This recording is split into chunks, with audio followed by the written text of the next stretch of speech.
예, 우리 주님이 2000년 전 오늘 새벽에 죽음의 권세를 이기시고 부활하셨습니다. 우리 주님의 이 부활의 소식은 인류 역사 속에서 가장 충격적인 뉴스였지요. 이 소식이, 이 뉴스가 인류 역사의 물꼬를 완전히 바꿔버린 겁니다.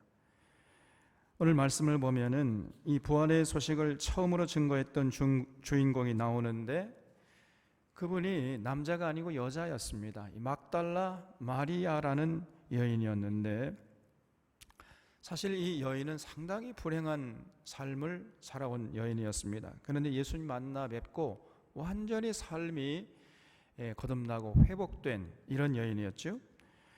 예수님이 십자가에서 맥없이 돌아가신 것을 본 제자들과 따르던 무리들이 그 십자가에 달리신 예수님만 생각하고 그저 낙심하고 시리에 차 있었는데 그때 이 막달라 마리아가 주님의 부활 소식을, 이 놀라운 소식을 전해줬던 거예요. 1절을 보겠습니다. 안식 후 첫날 일찍이 아직 어두울 때 막달라 마리아가 무덤에 와서 돌이 무덤에서 옮겨진 것을 보고 그랬죠. 안식일은 금요일 해질 때부터 시작해서 토요일 해질 때까지 시간을 말하죠. 그때 이제 유대인들이 안식일로 지킵니다. 근데 안식 후 첫날 어두울 때 그랬죠. 안식 후 첫날 일찍이 아직 어두울 때라고 했으니까 예수님이 십자가에 돌아가신 것으로 따지면은 날짜로 3일째 되는 날이죠. 금요일 오전 9시에 십자가에 달리셔서 오후 3시에 돌아가셨습니다. 그리고 이제 안식일을 지나고 안식 후 첫날 아직 어두울 때, 그러니까 3일째 되는 새벽이었죠. 그러니까 우리로 하면은 주일 새벽이었대. 오늘 이 시간이었던 겁니다.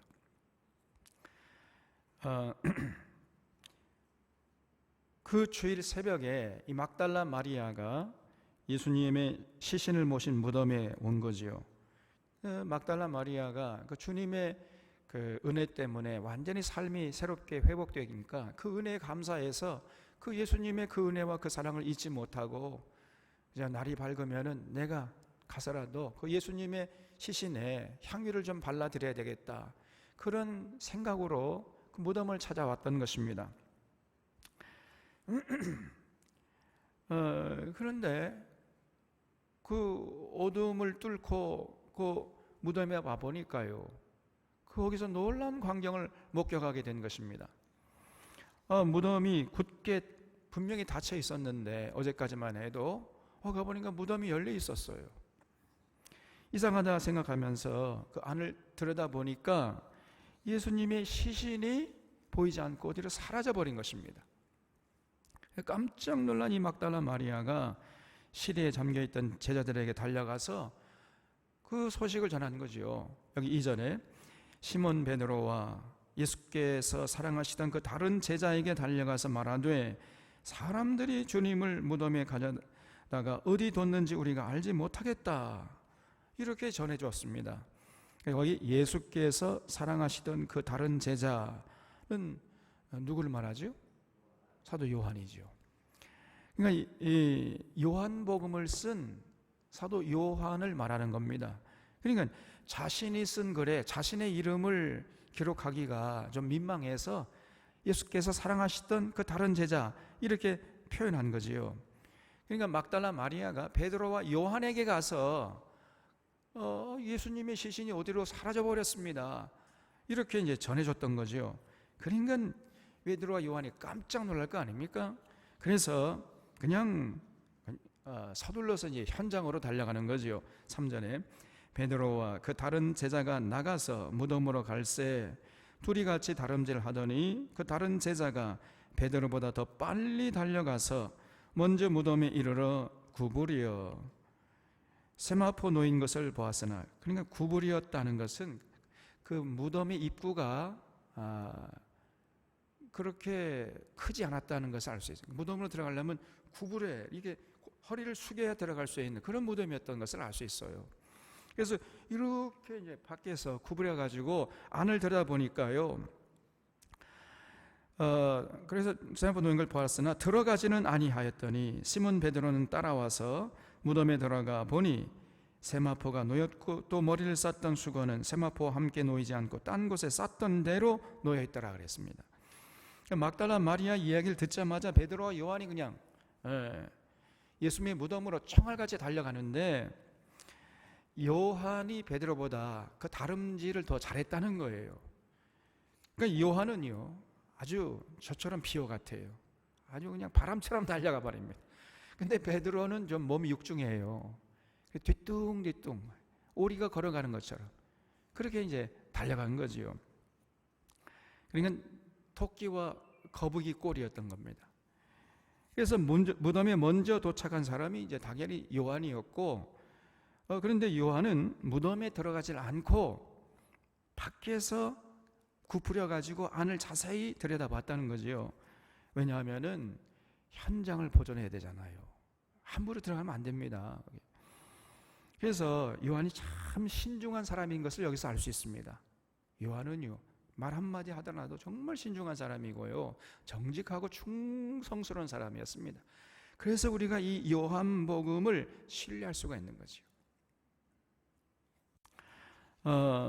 그래서 그 안에 들어가지는 않고 밖에서 예수님의 몸을 쌌던 세마포가 어디 있는가 그 제자리에 놓여 있던 거지요. 그리고 머리를 쌌던 세마포는 그 몸을 쌌던 세마포와 함께 놓여 있지는 않고 머리를 쌌던 그 세마포는 그 머리 예수님의 시신이 놓였던 그 머리에 그대로 놓여 있더라는 거예요. 그러니까 예수님의 머리를 쌌던 세마포는 그 머리를 예수님이 머리를 두었던 그 장소에 있고 몸을 쌌던 그 세마포는 그 몸을 예수님이 누웠던 그 몸이 누워있던 그 자리에 따로따로 있었다는 겁니다. 그래서 아주 자세하게 기록하고 있잖아요. 그러니까 예수님이 그냥 몸만 되게 빠져나갔다는 거죠. 몸만. 예수님의 몸과 머리를 쌌던 세마포는 그냥 그대로 있고 예수님의 몸만 시신만 어디로 가버렸는 거예요. 이렇게 이상하다 이렇게 아주 자세히 살피고 있는데 그때서야 베드로가 도착한 거예요. 그런데 이 베드로는요 도착하자마자 그냥 무덤으로 쑥 들어가 버립니다. 어떻게 들어갔을까? 육중한 몸을 이끌고 쑥 들어가더니 진짜 예수님이 안 보이네? 이러면 탄식을 하는 거예요. 베드로는요 현장 보존이고 뭐고 그런 것까지 생각할 수 있는 사람이 못 됐어요. 아주 베드로는 단순한 사람이거든요. 8절에 그때야 무덤에 먼저 갔던 그 다른 제자도 들어가 보고 믿더라. 그때에서 비로소 이제 베드로가 들어가니까 요한도 따라가 들어갔다는 거죠. 그들은 성경에 그가 죽은 자 가운데서 다시 살아나야 하리라 하신 말씀을 아직 알지 못하더라. 이 두 제자가 자기들의 집으로 돌아가니라 그랬죠. 그래서 이 예수님의 시신이 안 보이니까요 이게 도대체 어떻게 된 일이냐. 이 사람들은 지금 아직도 예수님이 부활하셨다는 생각은 꿈에도 생각하지 못하고 그냥 큰 걱정을 안고 한숨을 쉬면서 이거 누가 분명히 이걸 도둑질한 것이다 이렇게 생각하고 이제 집으로 돌아갔다는 거죠. 그래서 혼자 남은 막달라 마리아가 근심하면서 울고 있었는데 11절에 마리아는 무덤 밖에 서서 울고 있더니 울면서 구부리어 무덤 안을 들여다보니 흰옷 입은 두 천사가 예수의 시체 누웠던 곳에 하나는 머리편에 하나는 발편에 앉았더라. 천사들이 이르되 여자여 어찌하여 우느냐 그랬어요. 막달라 마리아가 혼자 울고 있는데 예수님의 시신이 과연 어디로 갔을까? 누가 예수님의 시신을 훔쳐갔을까? 걱정하면서 울고 있는데 그때 갑자기 흰옷 입은 두 천사가 나타나더니 여자여 어찌하여 울고 있느냐 이렇게 물었어요. 그래서 마리아가 사람들이 우리 주님의 시신을 어디로 데려갔는데 도대체 그곳이 어딘지 몰라서 지금 내가 걱정스러워가지고 울고 있습니다 이렇게 대답을 했지요. 그때요 부활하신 예수님이 나타나신 겁니다. 그 예수님께서 그 마리아의 뒤에 나타나시더니 마리아야 이렇게 그 이름을 불러줬어요. 천사들은 그냥 여자여 어찌하여 울고 있느냐 이렇게 이름을 부르지 않고 그냥 여자라고만 불렀는데 예수님은 마리아의 이름 마리아야 이렇게 다양스럽게 불러줬다는 거죠. 그런데 그때까지만 해도 이 마리아는 예수님이 부활하셨다는 사실도 전혀 생각하지 못했던 겁니다. 그냥 무덤지기가 나를 부르는가 보다 이렇게 생각한 거예요. 무덤지기가 자기 이름을 알지 못하는데 내 이름을 어떻게 알고 불렀지? 이렇게 생각하고, 그러니까 꿈에도 지금 이 마리아도 예수님의 부활 사실을 생각하지 못하고 있었다는 것을 알 수 있잖아요. 그래서 무덤직인 줄 알고 대답하기를 당신이 옮겼거든 어디 뒀는지 말해 주옵소서. 이렇게 이제 그 부활하신 예수님을 무덤직인 줄 알고 그 예수님에게 다가가서 몸을 만질면서 그러니까 손을 잡고 부탁하려고 간청하려고 그랬던 겁니다. 그러니까 예수님께서 17절에 나를 붙들지 말라 그랬어요. 내가 아직 아버지께로 올라가지 아니하였노라. 너는 내 형제들에게 가서 이르되 내가 내 아버지 곧 너희 아버지 내 하나님 곧 너희 하나님께로 올라간다 하라 이렇게 말씀했습니다. 그러니까 나를 붙잡지 마 그런 소리를 들으면서 그때서 이제 마리아가 퍼뜩 예수님이 부활하셨구나. 그때서 비로소 이제 깨닫게 된 거지요. 그 부활하신 예수님을 알아본 거지요. 예수님이 그 사망을 이기시고 죽음의 권세를 깨지시고 부활하셨구나. 이 인류 역사 최초로 이 막달라 마리아가 부활하신 예수님을 알아본 거예요.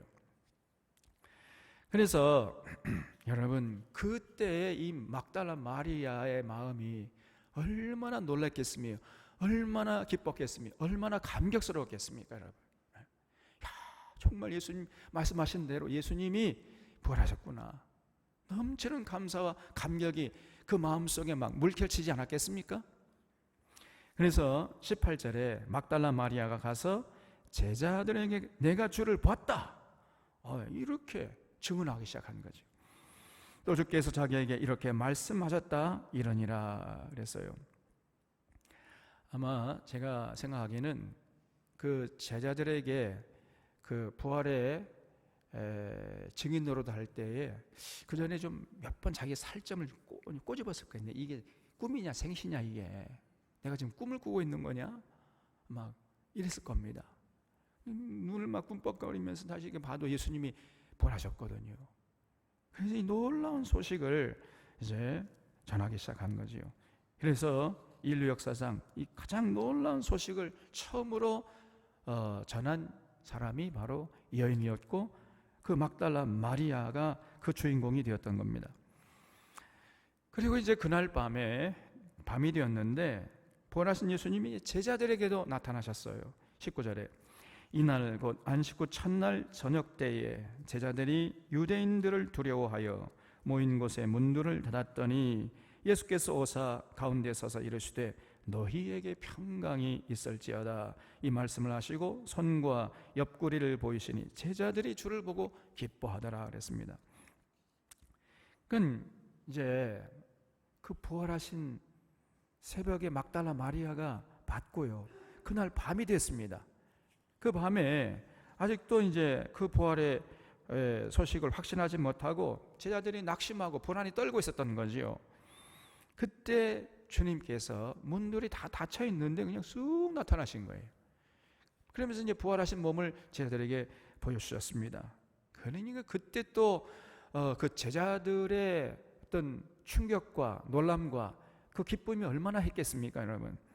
성경에서는 단순히 제자들이 주를 보고 기뻐하더라 이렇게 그냥 담담하게 적고 있지만은 아마 그 당시에 그 제자들의 마음은요, 뛸 듯이 기뻐했을 겁니다. 제자들도 막 살찜을 서로 꼬집어 보고 막 서로 뺨을 쳐보면 이게 꿈이냐 생시냐 뭐 이랬을 거예요. 말로 형용할 수 없는 기쁨이 그 마음속에 물결쳤을 겁니다. 야, 정말 예수님이 말씀하신 대로 정말 살아나셨구나. 뜨거운 감사와 감격의 눈물을 흘렸을 것이 틀림없어요. 그때 그런 감격에 젖어 있는 제자들에게 예수님께서 말씀하셨는데, 여러분 이 말씀이 중요한 거예요. 21절에 예수께서 또 이르시되 너에게 평강이 있을지어다. 아버지께서 나를 보내신 것 같이 나도 너희를 보내노라. 여러분 거기에 줄쳐 보십시오. 아버지께서 나를 보내신 것 같이 나도 너희를 보내노라. 여러분 이것이요, 부활하신 다음에 제자들에게 하신 첫 번째 명령이었어요. 아버지께서 나를 보내신 것처럼 나도 너희를 세상에 보낸다. 우리가 이 말씀을 꼭 기억해야 돼요. 부활하신 예수님께서 기쁨과 감격에 젖어 있는 제자들에게 이 명령을 하신 겁니다. 아버지께서 나를 보내신 것처럼 나도 너희를 보낸다.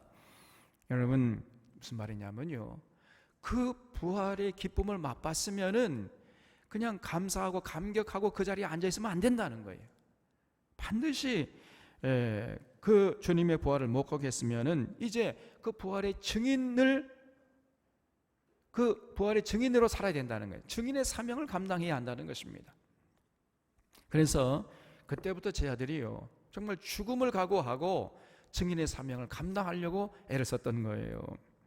예수님이 부활하셨다. 주 예수를 믿으라. 그리하면 너와 네 집이 구원을 얻으리라. 그때부터 죽음을 불사하고 그 증인의 사명을 감당했던 것입니다. 그래서 그 외침이 2000년 역사의 이 물줄기를 타고 오늘 우리에게까지 전해져서 우리도 그 부활 소식을 듣고 이 부활의 기쁨의 자리에 참여하게 된 것이지요. 오늘 우리 주님의 이 부활의 아침에 참여하신 우리 사론의 교우들이 이 예수님의 명령을 마음 깊이 뼈속 깊이 새길 수 있기를 바랍니다. 하나님이 나를 보내신 것처럼 나도 너희를 보내노라. 이 부활의 아침에 죽음의 권세를 이기시고 부활하신 주님의 명령입니다. 여러분 이게 바로 복음이죠. 복음. 이 복음을 전해주는 것처럼 더 큰 사랑이 없어요.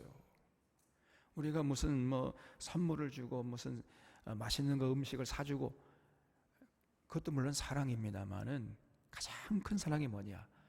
이 부활의 기쁜 소식을 전해주는 겁니다. 이것이 가장 큰 사랑이에요. 요한복음 20장 30절에 오늘 20장 맨 마지막에 보면요, 이 사도 요한이 이 요한복음을 기록한 목적을 분명히 기록하고 있는데 30절 말씀 보면은 예수께서 제자들 앞에서 이 책에 기록되지 아니한 다른 표적도 많이 행하셨으나 오직 이것을 기록함은 너희로 예수께서 하나님의 아들 그리스도이심을 믿게 하려 함이요 또 너희로 믿고 그 이름을 힘입어 생명을 얻게 하려 함이니라 그랬죠. 이 요한복음을 기록한 목적이 뭐냐? 이거를 지금 이 사도 요한이 분명히 밝히고 있잖아요. 두 가지 목적이 있었다는 거예요. 첫 번째는 십자가에 못 박혀 죽은 예수님이 살아나셨고 그분이 바로 하나님의 아들 그리스도가 되신다. 이 사실을 전하기 위해서 이 요한복음이라는 책을 기록했다는 거예요. 그런데 그것이 궁극적인 목적이 아니라는 겁니다. 더 나아가서 그것이 끝이 아니고 궁극적인 목적이 뭐냐? 믿고 그 이름을 힘입어 뭘 얻게 하려고요? 생명을 얻게 하려고 이 책을 썼다는 거예요. 생명을 얻게 하는 것이 궁극적인 목적이라는 겁니다. 그런데 이 생명은 지금 우리가 누리고 있는 이 육체적인 생명, 생물학적인 생명을 말하는 게 아니에요. 여러분 이 육신의 생명 이거는요 죄로 물든 생명이잖아요. 그리고 좀 있으면은 이제 사라져 버리죠. 쓰러져 버릴 생명입니다. 그래서 너무나 한계가 분명한 생명이에요. 조금 있으면은 우리가 하나님 앞에 갈 수밖에 없잖아요. 그러나 예수님이 하늘에서 가져오신 생명, 예수님이 십자가에서 죽으시고 부활하셔서 얻게 하신 생명은 더 이상 죄로 물들지 않는 생명이에요. 그리고 잠깐 있다가 또 사라져 버리는 그런 생명이 아니라 영원한 생명입니다, 여러분. 이 땅에 사는 동안에 어떤 상황에서도 좌절하지 않고 낙심하지 않고, 그리고 참 생명과 기쁨과 참 자유를 누리게 하는 생명이요, 사람을 사람답게 만들어주는 그런 생명인 것입니다. 그리고 영원히 살게 하는 생명이에요. 그 생명을 얻게 하려고 이 생명, 요한복음을 기록했다는 거예요. 여러분, 바로 이것이 예수님께서 이 땅에 오신 궁극적인 목적이 아니겠습니까? 예수님께서 십자가에 달리셔서 그냥 맥없이 돌아가신 궁극적인 목적이 뭐냐? 이 생명을 얻게 하려고, 이 생명을 모든 인류에게 전해주려고 했던 것이죠. 우리가 예수님을 주목하고 예수님의 십자가 사건과 부활 사건을 마음에 새기면, 그러면 이제 그 자에게 하늘의 생명이 내려요. 하늘의 생명을 맛볼 수 있습니다. 이 땅에 사는 동안 죄에 휘둘리지 않고 살게 되고, 세상에 썩어질 것에 연연하지 않게 되는 것이고, 참 평안과 참 기쁨과 참 자유를 만끽하면서 살게 되는 것입니다. 그 생명을 맛보게 하고 전하려고 하나님께서 예수님을 이 땅에 보내셨고, 부활하신 예수님도 제자들에게 궁극적으로 그 생명을 전하라고 세상에 보낸다는 겁니다. 그래서 아버지께서 나를 보내신 것처럼 나도 너희를 보내노라, 이렇게 명령했고, 이것을 사도 요한이 기억하고 그 명령에 순종하기 위해서 이 요한복음이라는 책을 기록했다는 겁니다, 여러분. 그래서 오늘 우리도 막달라 마리아처럼, 예수님의 제자들처럼, 사도 요한처럼 부활의 증인된 사명을 잘 감당해야 돼요. 우리 주님이 부활했다, 좋다, 기쁘다 이러고 많은 것은, 이것은 절반의 기쁨에 해당되는 것입니다. 죽음을 이기시고 부활하신 주님을 기뻐하면서 이제 우리가 할 일이 뭐냐? 담대히 우리 이웃들에게 예수님이 죽음의 권세를 이기시고 부활하셨습니다, 이 소식을 전하는 거예요. 주 예수를 믿으라, 그리하면 너와 네 집이 구원을 얻을 것이다. 여러분, 이 부활의 소식을 전하는 것처럼 더 큰 사랑이 없다니까요. 그래서 우리가 이런 막달라 마리아처럼, 예수님의 제자들처럼, 사도 요한처럼 이 증인된 사명을 잘 감당해야 됩니다. 이것이 오늘날 부활하신 예수님께서 우리에게 주신 명령이심을 마음속에 새길 수 있기를 바랍니다. 그래서 우리가 이 사명을 잘 감당해야 되는데, 그래서 우리가 먼저는요, 입술로 우리 주님의 부활을 증거해야 돼요. 그러나 가장 강력한 증거는 뭐냐? 삶입니다. 삶으로 증거하는 것이 가장 강력한 증인의 사명을 감당하는 거예요. 내가 부활하신 예수님을 믿고 이렇게 달라졌습니다. 과거와 내가 이렇게 변화되었습니다. 담대하게 자신 있게 말할 수 있어야 됩니다. 내 생각이 변하고, 내 가치관이 변하고, 인생관이 변하고, 세계관이 변해서 이렇게 하늘의 생명을 맛보고 누리고 영생의 이때에서 살고 있습니다. 여러분, 우리가 삶으로 이런 메시지를 전할 수 있어야 됩니다. 거룩한 삶을 통해서 부활의 증인의 사명을 감당하는 것이야말로 가장 강력한 것이에요.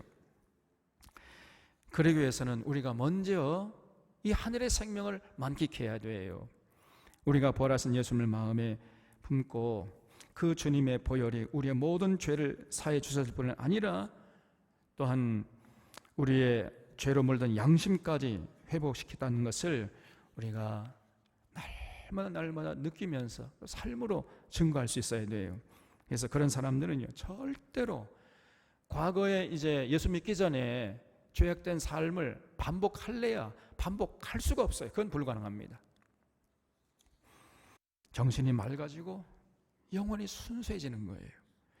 양심이 깨끗해져서 과거처럼 살아가면 도저히 양심의 가책이 들어가지고 마음이 불편해서 마치 가시방석 위에 앉은 것처럼 과거의 삶을 도저히 살아갈 수가 없게 되어버립니다, 여러분.